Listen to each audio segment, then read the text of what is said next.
Today we'll be reviewing every single video game controller I own as of July 2021. So let's start with the Nintendo side. First we got the Wii Remote. The Wii Remote is, imagine a TV remote but for video games. This is what that is. You can use it on its side, kind of like an original NES controller, but these buttons are kind of small and it's kind of hard to use a little bit. And you have this big meaty A button and power button up here, and it's not really big, but and then on the back it has the B button, and then on the inside it has the batteries where you're supposed to put the batteries, and the sync button for when you're putting in it on the Wii. It's a pretty good controller in all I can say. But it does feel kind of weird when you're playing like games that weren't made for or I wouldn't say made for the Wii, but games that aren't first party on the Wii. Like, it's kind of hard to go back and play games like Sonic Colors or Smash Brothers with the Wii remote. But it doesn't really matter. Smash is a third party, but you get what I mean. But here's the second controller. It's more like an add-on to it. Hold on. The Wii remote and nunchuck. Now this basically gives it an analog stick. It's very similar to the what's it called? The GameCube joystick, with it having the 8 directions and not being able to be pressed down. It also has 2 extra buttons. It has the C button and the Z button. It makes games more playable, and some games really require you to have it. I don't think it has motion whatever called motion controls in it. So yeah, it's just basically a little add-on. This is how I play all Wii games. This is how I play them because I don't have a Wii Classic controller. So yeah, this is the Wii U gamepad. It's pretty good. The buttons click down, pretty big D-pad. This is where you're supposed to put. This is the NFC touch point where you're supposed to put any amiibo. I never knew what this button did. I never pressed it. The TV button. Start and select. Has a camera up here, right there, and then some buttons right here. It's pretty good controller, and all I can say. It has the flabs over here, the trigger. I don't know, what are these? The bumpers and then the trigger buttons, and it has the thighs. It's just, imagine a Nintendo Switch but bigger and more comfortable. That's what this is. Anyways, I'm gonna be doing the Pro Controller. I already did a full-on bigger review of the Pro Controller, but it's one of the best controllers Nintendo's ever made. Like, I can't even lie about that. I use this for every other game that's not Smash on my Switch. And yeah, it has the NFC touch point right here in the middle where you amiibo, big buttons. The buttons are very similar to the Wii U button. The top buttons are very similar to the Wii U top buttons, but it doesn't really matter. It's a very good controller. If you can get this, get it.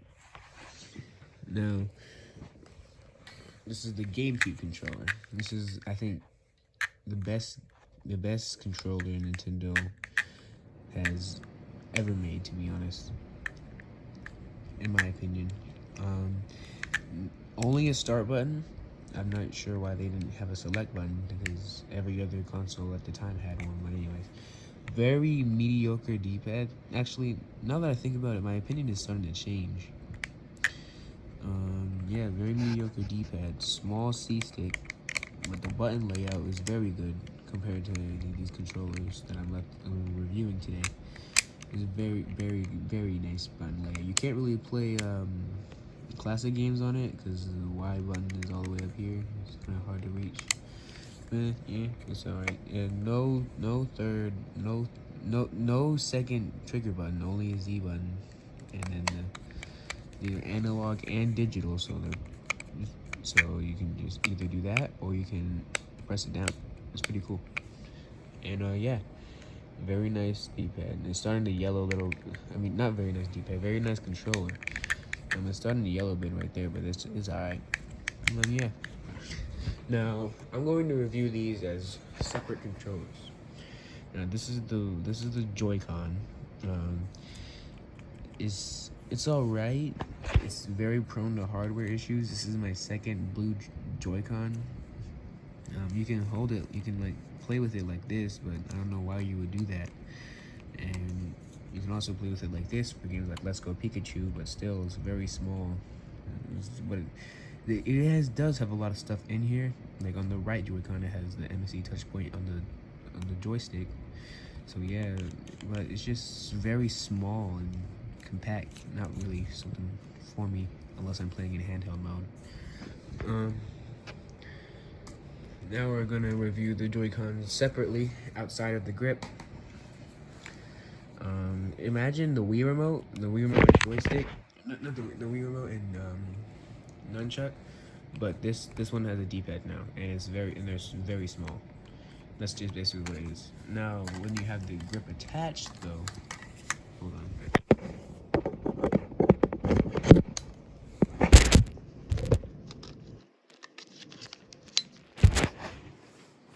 This is great.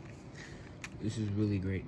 It doesn't really feel well because the joystick doesn't move that much because, you know, it's supposed to be able to do it.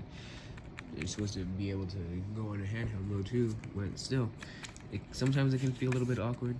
But it's this is the best way to play with Joy-Cons. If you this and handheld are the best way to play with Joy-Cons. We move on to handheld mode.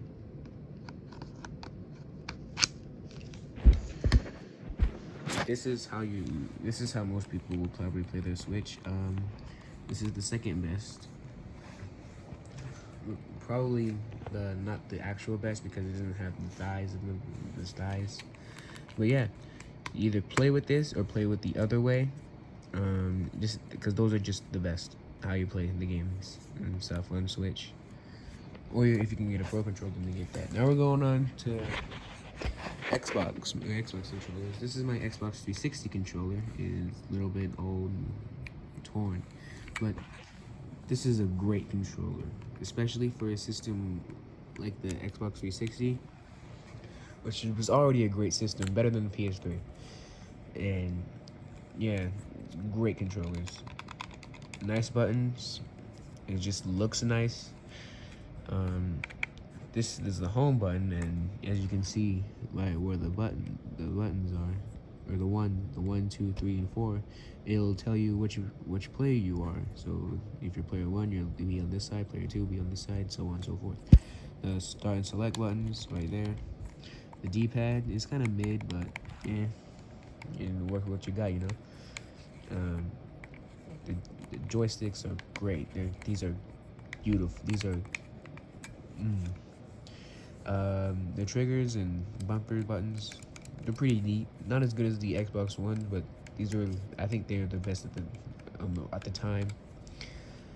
And yeah, at the top we have the sync button for the wireless controllers.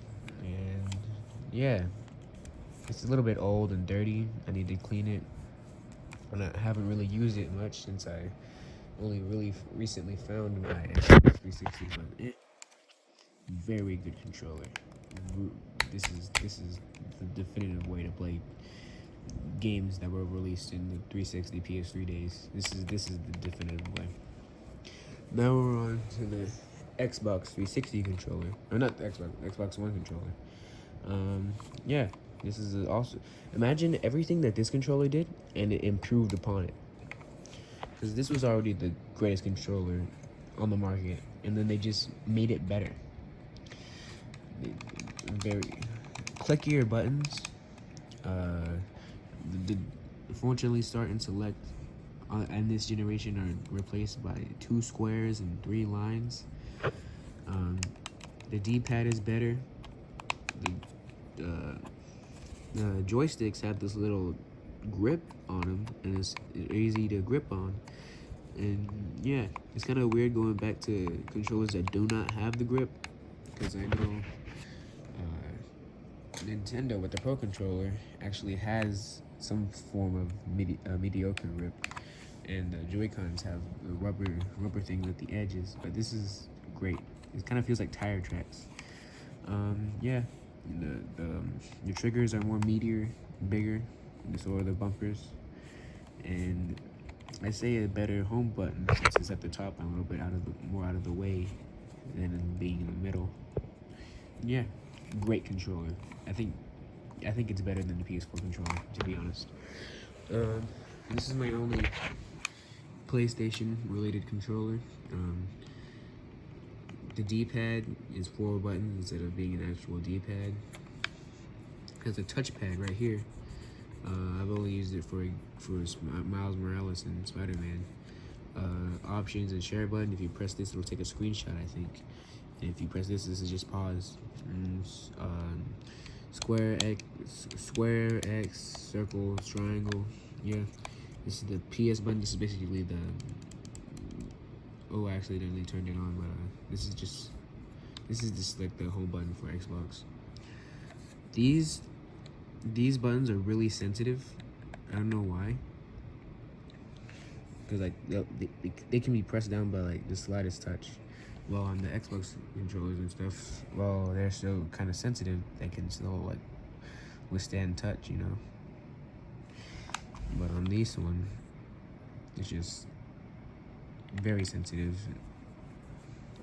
I'd say that's either a good thing or a bad thing, depending on who you ask. When you turn it on, it has a little light right there, and it has a little light at the top. I think that's why it has a really bad battery life. But anyway, yeah, great controller. Not as good as the Xbox One, but yeah, what are you gonna do? On to my final controllers, the Oculus Quest 2 controllers. I'll do this one because I'm right-handed. Both the controllers both have 2 buttons right here. I don't know what that is, and the little pause button. You can press down on the joystick, and it has somewhat of the tire track things from the Xbox One. The buttons are really clicky and very nice to press. And it has two triggers actually. And this one's more like an actual trigger. This one's, I don't know what this is. I don't know how to describe it. And yeah, that helps you grab things, and it also freely motion tracks your hand, I think, because when you do this, your character will do like an open hand like that. If you do this, you'll do a closed hand. If you do this, it'll do 0.1 finger, 2.2 fingers, and usually so on and so forth. So yeah, supposed to be able to use motion around. So yeah, very good controller for something like the Oculus Rift. Not Oculus Quest, but if it was on anything else, then this would be a terrible controller. But since it works on there because it's motion capture is really good. It works really fast, and I like to play games like Beat Saber on it, you know. So yeah, these are all the controllers I own. If I were to categorize them, which one were best, I'd go with. Here are the top 3. Xbox One controller, Switch Pro controller, and I guess maybe the PS4 controller. These are the best controllers that I have. I want to get a Series X controller because I know that one works on PS5 or not PS5, Xbox One. And yeah, that's it. See ya.